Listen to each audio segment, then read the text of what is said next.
Olá, tudo bem? Paz. Tenho a palavra de Deus para compartilhar com você na reflexão de 28 de dezembro, amém?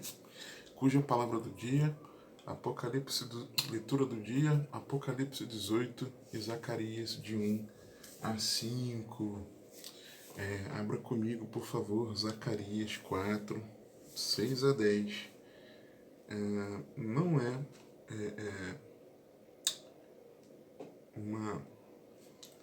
não é ao vivo, então você pode pausar, pegar sua Bíblia, amém? Diz-nos assim a santa e poderosa palavra de Deus.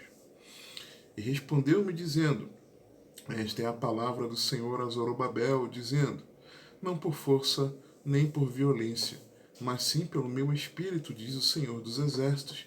Quem és tu, ó grande monte? Diante de Zorobabel, tornar-te-ás uma campina, porque ele trará a pedra angular com aclamações. Graça, graça a ela. E a palavra do Senhor veio novamente a mim, dizendo, as mãos de Zorobabel têm lançado os alicerces desta casa, também as suas mãos a acabarão, para que saibais que o Senhor dos exércitos me enviou a vós. Porque quem despreza o dia das coisas pequenas, pois esses se alegrarão vendo o prumo na mão de Zorobabel. Esses são os 7 olhos do Senhor que percorrem toda a terra. Amém. Confesso que eu não... Eu passei a ter algumas reservas com esse texto, no sentido de compreendê-lo como alguns compreendem, tá? De um jeito assim bem prático para o cotidiano. Mas eu vou falar disso mais à frente. Sempre próximo a essa época de virada de ano, seja no final do ano, nos últimos dias ou no início do ano, muitos de nós desejamos alcançar novos objetivos e viver novas realidades. Tá? Mas não tem como viver novas realidades fazendo as mesmas coisas, tendo as mesmas atitudes. Tá? A nossa semeadura ela é opcional, mas a colheita daquilo que já foi semeado é obrigatório. Então, não tem jeito. Tá? E aí, diante desse, tem gente que compreende isso e há quem planeje novos projetos, alvos, metas, mas sem julgamentos, tá? Da minha parte, porque eu estou no meio também. Quantos livros que você começa a ler e não sabe como terminar? Quantos cursos que você começou e não continuou? Quantos objetivos de ano novo que em janeiro começa boa parte deles e em junho já desistiu de quase todos eles? Começa janeiro no maior gás. Vou fazer isso. E quando chega junho já desistiu da maioria deles. É claro, cada um escolhe uma época do ano para fazer isso. É importante fazermos essa reavaliação. Eu, pessoalmente, eu não faço isso na época de virada de ano. Eu faço isso em outros momentos ao longo do ano, tá? Eu tenho momentos ao longo do ano que eu vou fazendo isso. Então eu não deixo para fazer na virada de ano, tá? Mas em nossa sociedade é notório pessoas que gostam de se posicionar, argumentar problemas, ideias, sonhos, projetos, mas que efetivamente não colocam a mão na massa para concretizá-los. Fica muito de ideia, sonho, projeto, tá? Mas não faz a coisa acontecer. Muitas vezes nós não passamos por três importantes etapas. O início, onde diante da concepção, né, você planeja, se organiza, busca capacitação, né, aprender como fazer aquilo. Uma segunda etapa é de você tomar a iniciativa, agir, começar a colocar em prática. Tem gente que se planeja, estuda, sim, intelectualmente está preparado para aquilo, mas a pessoa não começa, então você precisa ir para a ação, né? Começar a colocar em prática e alinhado ao planejamento, tá? Mas às vezes muitos não chegam à conclusão. Por quê? Porque deixam de perseverar até concluir, até realizar, até aquilo se tornar real. Não conta com a participação das prováveis circunstâncias adversas. E aí, quando surgem as circunstâncias adversas, não faz um realinhamento ao planejamento, e às vezes até o planejamento você precisa fazer algum ajuste. Às vezes a pessoa não faz, ela acha que tem que ser daquele jeito que ela pensou inicialmente, como a coisa não aconteceu, ela não conclui, mas ela não faz um ajuste no planejamento, uma reconfiguração do planejamento, para que ela possa seguir em frente e concluir, tá?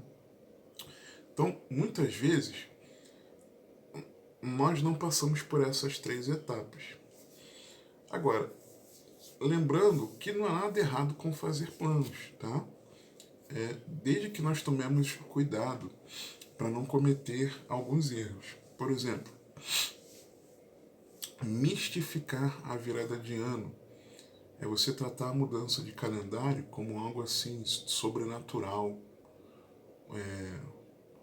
algo miraculoso, sabe? Vai começar um ano novo, agora sim as coisas vão dar certo. Está acabando esse ano antigo, então graças a Deus as coisas ruins que tiveram nele vão embora. Não é bem por aí, né? Você sabe disso. Então, às vezes eu vejo que nós mistificamos muito a virada do ano, né? A nossa sociedade. Mas, vamos lá. Um outro erro: desconsiderar que a vida é breve, colocando foco nessa terra e não na eternidade. Isso é um problema, né? Uma outra: ser ingrato a Deus, desvalorizando o que tem e viveu. Então, o que viveu, às vezes, foi uma porcaria isso que eu vivi esse ano, então eu quero viver algo novo. Dizia aquela letra do poeta, né?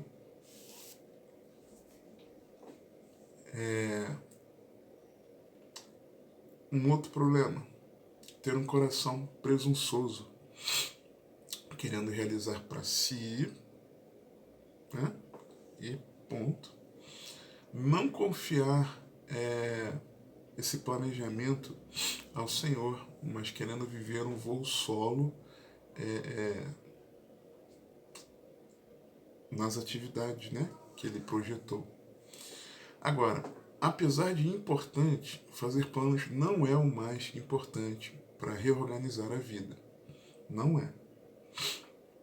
Um projeto aí de recomeçar, nesse reorganizar a vida, o mais importante é a consciência da nova vida que há em Cristo.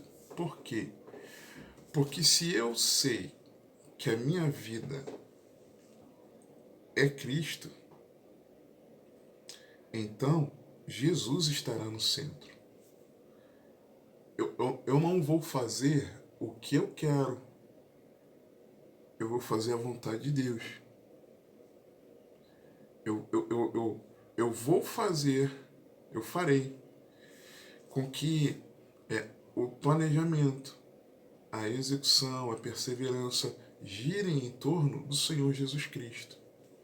Em Cristo já recebemos o necessário. 2 Pedro 1, 2 a 4.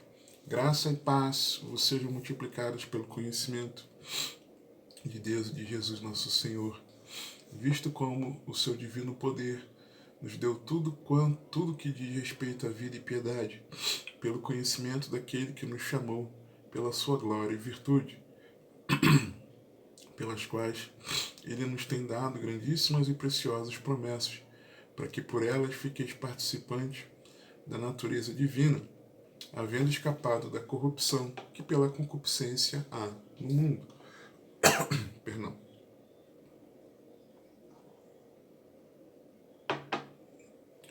Então nós recebemos aquilo que precisamos para vivermos para a glória de Deus. Outra coisa, Cristo ele é o suficiente. Salmo 23, 1. O Senhor é o meu pastor, de nada sentimos falta, nada me faltará, de nada sentimos falta, porque ele nos preenche. Nele eu tenho contentamento. Ok? Um outro, Cristo é a nossa vida. Colossenses 3, 1 a 4. Portanto, se já ressuscitaste com Cristo, buscai as coisas que são de cima, onde Cristo está assentado à destra de Deus. Pensar nas coisas que são de cima e não nas que são da terra. Pensar acima, com foco no celestial.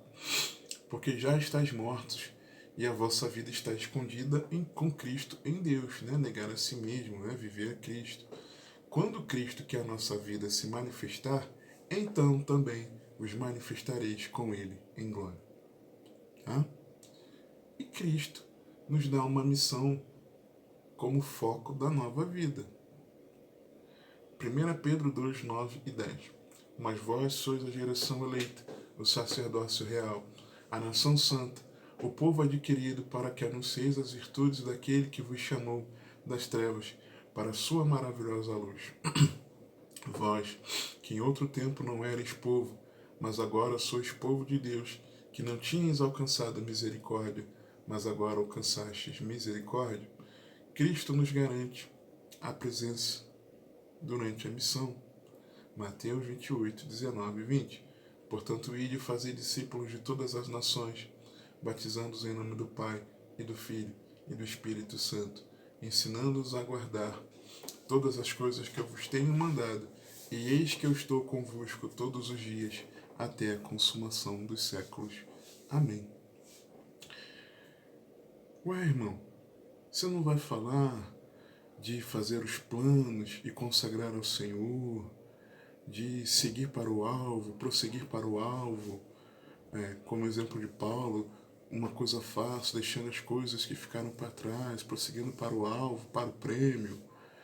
Vou falar sobre isso, não? Não. Vou não. Você não vai falar que assim como Jesus não desistiu de nós e Ele nos amou até o fim, devemos também, na missão que temos, irmos até o fim? Não. Você não vai falar também que Deus está trabalhando no nosso coração, estamos sendo... Deus está trabalhando em nós, naquilo que Ele planejou até o dia de Cristo, como está lá em Filipenses 1,6? Não vou falar isso não. Vou não. Você não vai dizer da importância de buscar conselho, instrução para execução? Não vou. Você não vai usar o exemplo de que Jesus falando do custo do discipulado cristão, que aí todo mundo usa para dizer que naquele exemplo lá do rei que deveria calcular, a questão do custo bélico, para seria para guerra ou não, ou mandar agentes de paz para estabelecer um acordo de paz, e também daquele que vai construir, e para ele construir ele deveria se planejar. Jesus usou este exemplo para falar do custo de segui-lo, de servi-lo, de ser seu discípulo. Não vou. Até porque Jesus usou isso para falar do custo do discipulado, não para nos ensinar planejamento de vida. Não vou. Então, do que eu vou falar? Do que está escrito no texto. Por quê? Quando nós lemos aqui o texto fala algo muito importante. No contexto do livro de Zacarias, Zacarias, o poeta Zacarias nasceu provavelmente em Babilônia, já dentro lá do cativeiro, né? Entre aspas, filho do cativeiro. Ele era filho de Berequias, neto de Ido, e da tribo sacerdotal de Levi. Tá? Nós vemos isso em Neemias, que ele era da tribo de Levi. Ele veio de Babilônia, ainda jovem, com Zorobabel e Josué, e começou sua missão de profeta cerca de 2 meses depois de Ageu, e isso é muito importante também. O tema do livro é a reconstrução do templo e a futura restauração de Israel e as duas vindas do Messias, tá? O livro de Zacarias, ele pode ser dividido em 3 partes, vamos dizer assim. A primeira contém 8 visões de esperança. Os cavalos, os 4 chifres, os ferreiros, Jerusalém medida, o sumo sacerdote acusado por Satanás e justificado por Deus, o castiçal de ouro e as suas 7 lâmpadas, que é o contexto aqui desse texto da reflexão, o rolo voante, a mulher e o Efa, e depois os 4 carros. Na segunda parte, que vai do capítulo 6, verso 9 até o 23 do capítulo 8, uma exortação à obediência, tá? E à santidade, e uma terceira parte falando de profecias de glória através de tribulação. As suas profecias, tá? Aqui de Zacarias, elas podem apresentar umas dificuldades para mim e para você enquanto nós estamos lendo. Por quê? Porque ela traz umas predições do destino do povo de Deus até o fim dos tempos. E falando de algo até o fim, você não sabe como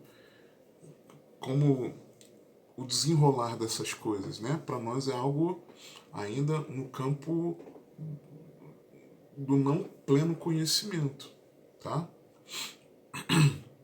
E isso é interessante, por quê? Porque depois de Isaías, Zacarias ele é referido como o mais messiânico de todos os profetas, depois de Isaías. Por quê? Zacarias profetizou muito sobre Jesus. No capítulo 3, versos 8 e 9,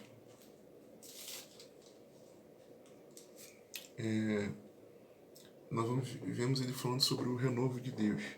Ouve, pois, Josué, sumo sacerdote, tu e os teus companheiros que se assentam diante de ti, porque são homens portentosos, eis que eu farei vir o meu servo, o renovo.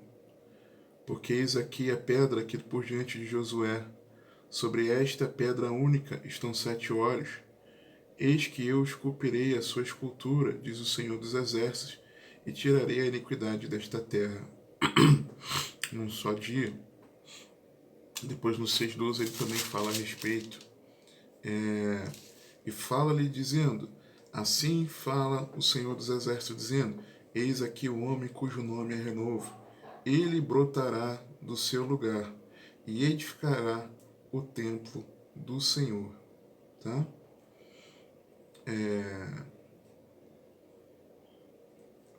Ele mesmo edificará... depois eu vou falar uma outra coisa aqui já na sequência. Porque ele é o grande rei e ao mesmo tempo sacerdote.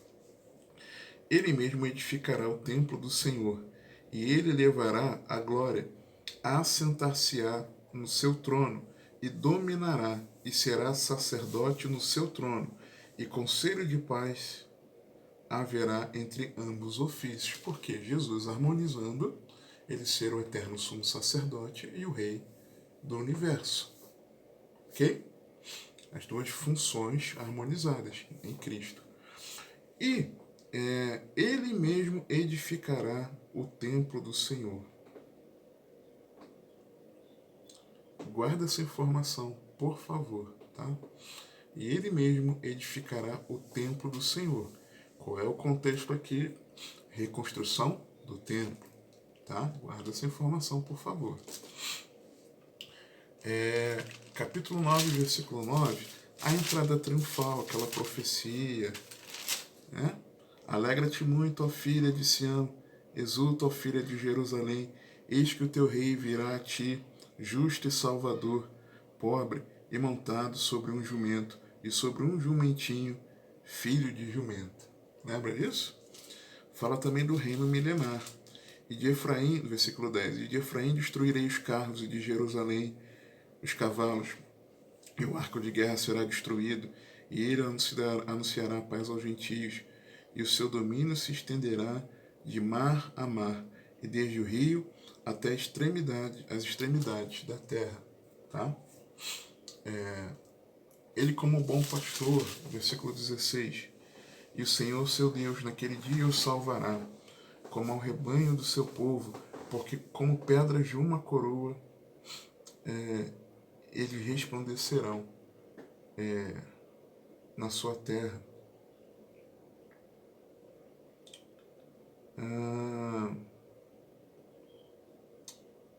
Cuidando, né, pastoreando como... depois, no versículo capítulo 11, versos 4 a 11, assim diz o Senhor meu Deus, apacenta as ovelhas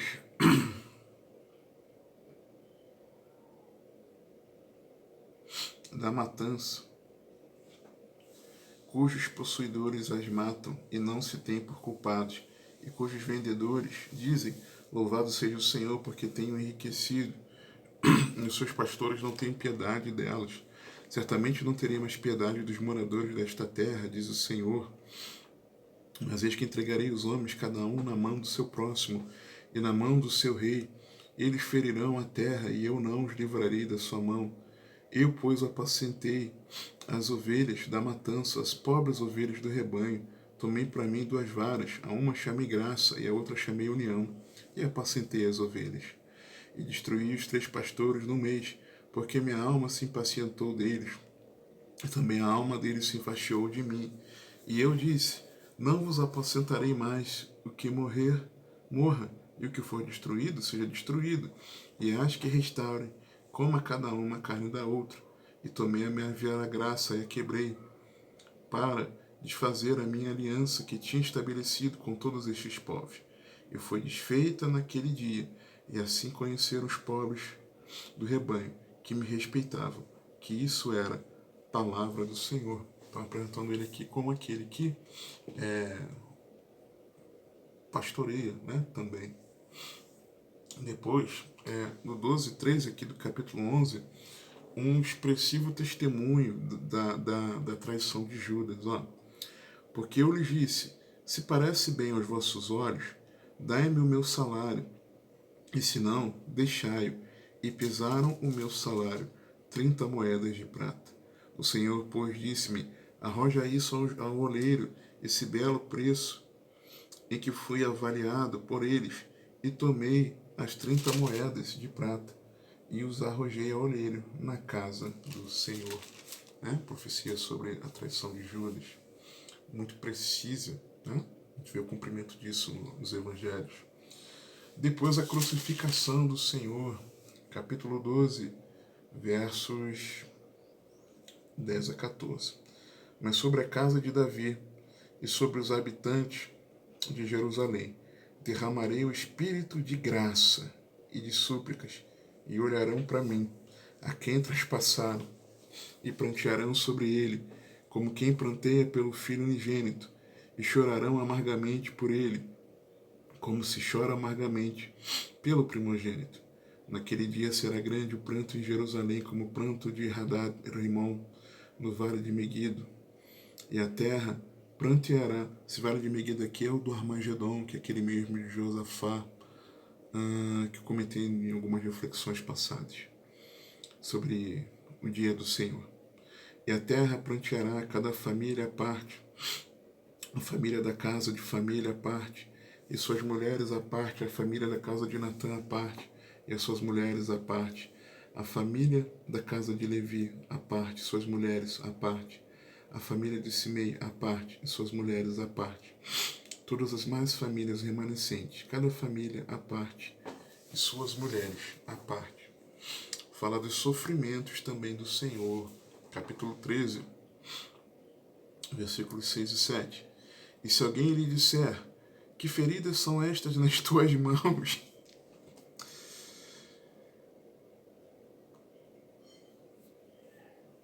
dirá ele, são feridas com que fui ferido em casa dos meus amigos. Ó espada, desperta-te contra o meu pastor e contra o homem que é o meu companheiro. Diz o Senhor dos Exércitos, fere ao pastor, espalhasse-vos-ão as ovelhas, mas volvei a minha mão sobre os pequenos.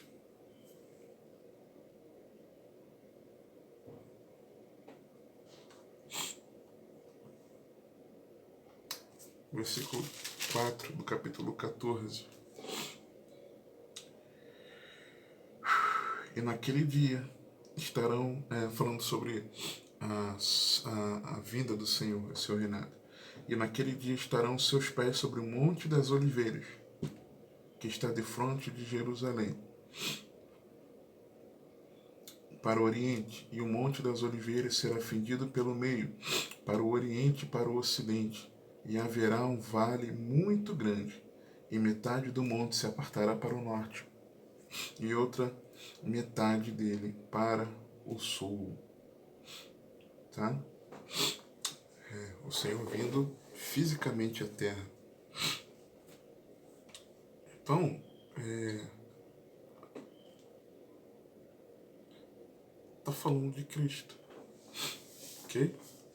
Ele é o profeta depois de Isaías, o segundo mais messiânico. E isso é muito pertinente, porque no contexto de uma reconstrução de templo, Zacarias está falando que Jesus, o Messias, ele no meio dessa profecia, de que o Messias está ali muito presente. Por quê? Porque lembra que eu falei do que ele edificará, né? O templo? Grande parte da reedificação do templo, ela deve-se ao zelo de Zacarias junto com Ageu, tá? Zacarias junto com Ageu. O texto que nós lemos, ele está contido na quinta visão, tá? Que é a visão do castiçal de ouro, em que ele desperta do sono, e o que ele vê? Ele vê um castiçal todo de ouro e um vaso de azeite no seu topo, com as suas 7 lâmpadas e 7 canudos, um para cada uma das lâmpadas que estão no seu topo, e por cima dele 2 oliveiras, uma à direita do vaso de azeite e outra à sua esquerda. E aí ele pergunta, né, Zacarias, o que é isso? E responde para ele, você não sabe o que é isso? Aí ele diz, não sei. Aí vem o versículo 6. E respondeu-me dizendo, esta é a palavra do Senhor a Zorobabel, dizendo, não por força nem por violência, mas sim pelo meu espírito, diz o Senhor dos Exércitos. E aí vem falando que Zorobabel traria a pedra angular, que dirão que Zorobabel, que lançou os alicerces, também acabarão, né? E para não desprezar as coisas pequenas, né? Mas se alegrar em ver o prumo na mão de Zorobabel. Por quê? Por quê? Do que se trata isso aqui? Assim, como houve 3 levas de cativos de Judá para a Babilônia, também ocorreram 3 retornos do cativeiro, já comentei isso. Primeiro retorno sob Zorobabel, no reinado de Ciro, para a reedificação do templo, que é esse contexto aqui. Um intervalo de 58 anos, período da história lá de Esther. Segundo retorno com Esdras, quando reinava Artaxerxes, para a restauração do serviço sacerdotal no templo. O terceiro retorno com Neemias, no reinado de Artaxerxes, para a reconstrução dos muros da cidade de Jerusalém. E ali, disso que ele está falando aqui, da reconstrução, é porque aconteceram 5 estratégias para parar, 5 estratégias do adversário para parar a construção. Eu trouxe na igreja uma pregação há alguns meses falando sobre isso. A igreja não pode parar, com base em Esdras capítulo 4. Por quê? Uma das estratégias é da igreja, lá em Esdras 4, de 1 a 3, é numa mistura mundana, porque aqueles que não faziam parte queriam se infiltrar no meio do povo. E assim tem acontecido também na nossa vida. Às vezes na nossa vida, nós temos permitido que as coisas do mundo se infiltrem na nossa vida. Na tentativa, e isso muitas vezes paralisa aquilo que Deus está fazendo em nós, por nós e através de nós.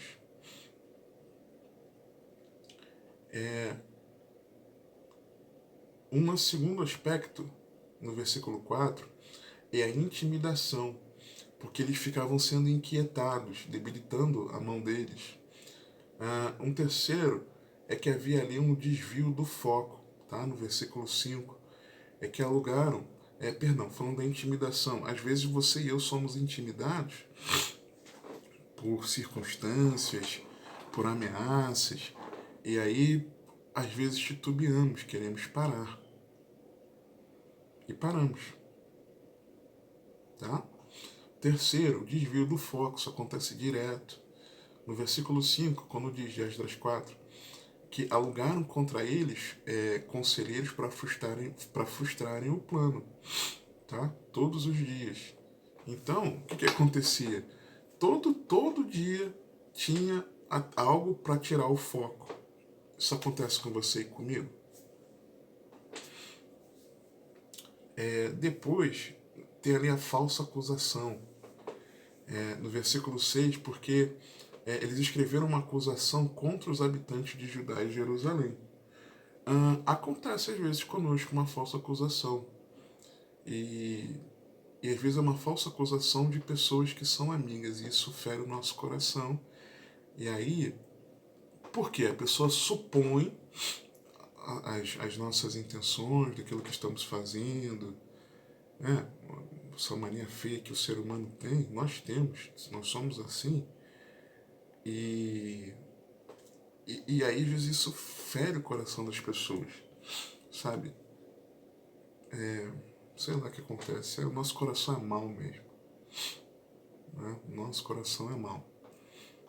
Nós suspeitamos o mal, isso é terrível, deduzimos, somos precipitados no falar, em tomar um partido, né?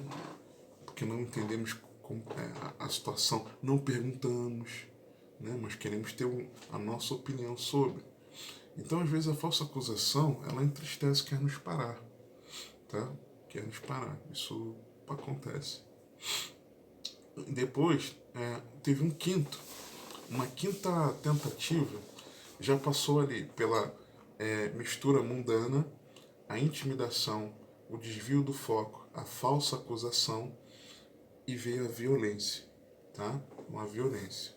Porque então, eles escreveram novamente, agora até com uma acusação aparentemente correta, tá?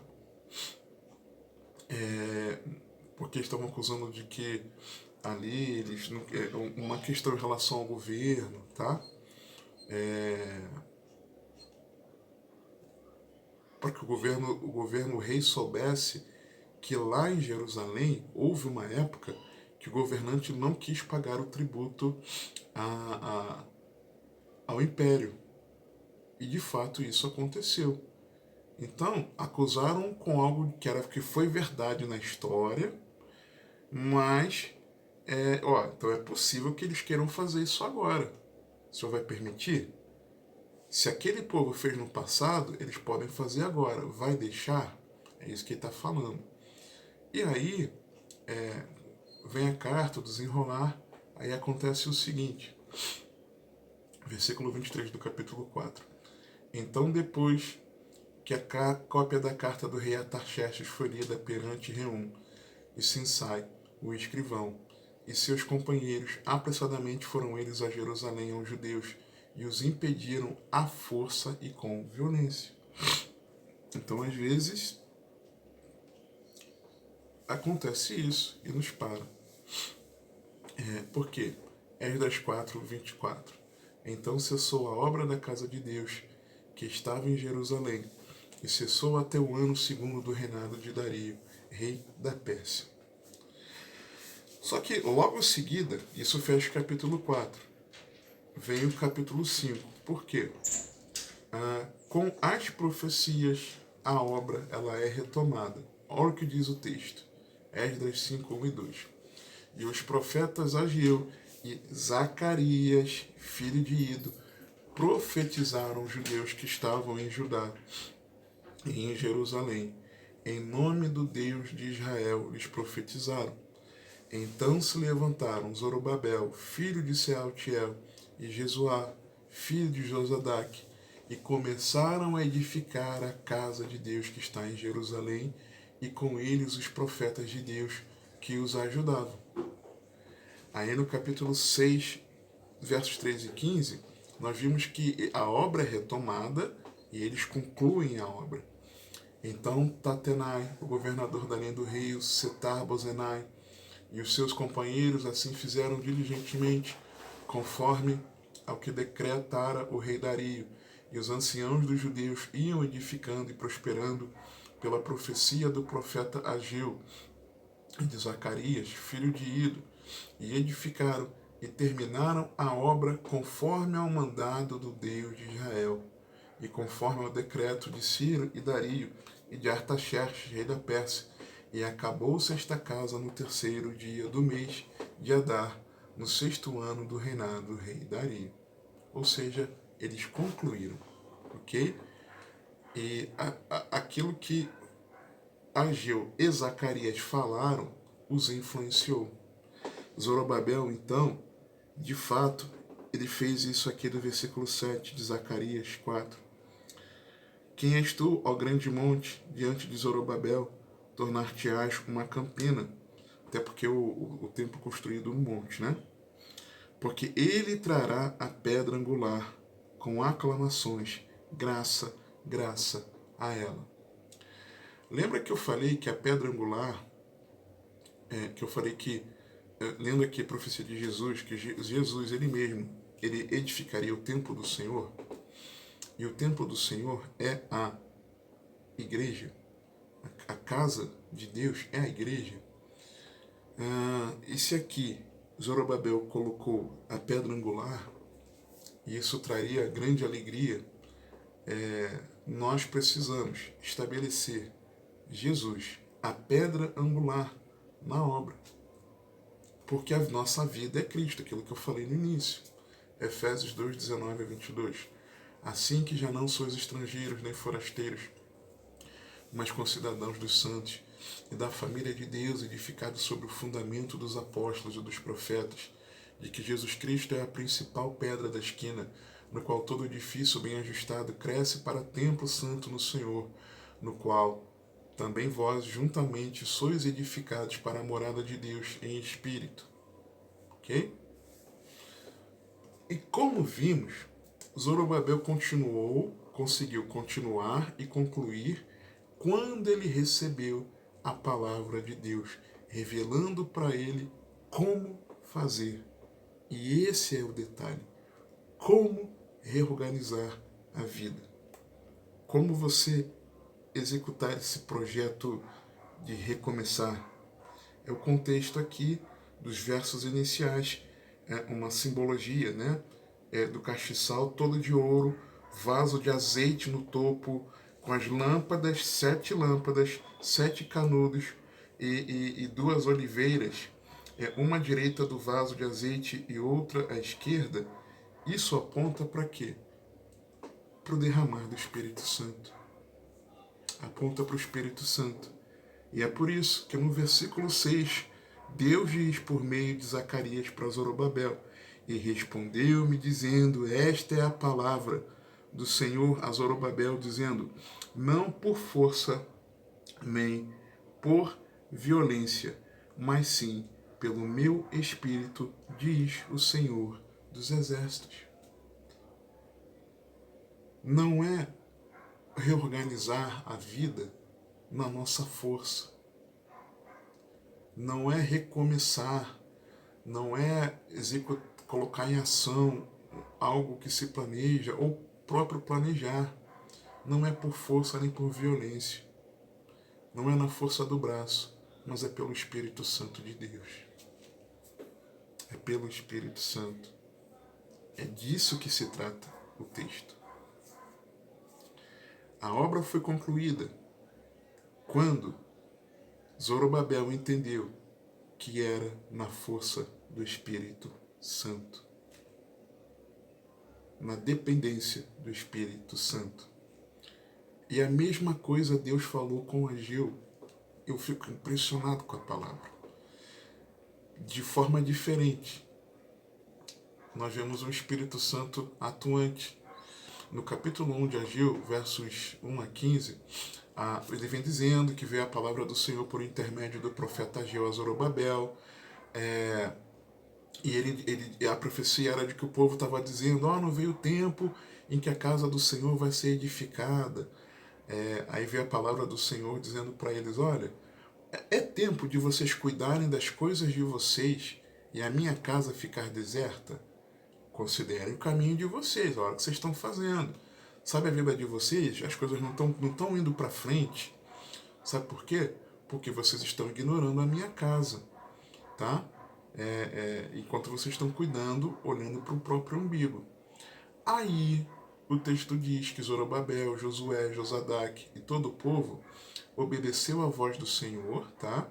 Assim como Deus enviou o profeta para falar, e eles temeram diante do Senhor. Eles foram constrangidos no Senhor. E quem é que nos constrange?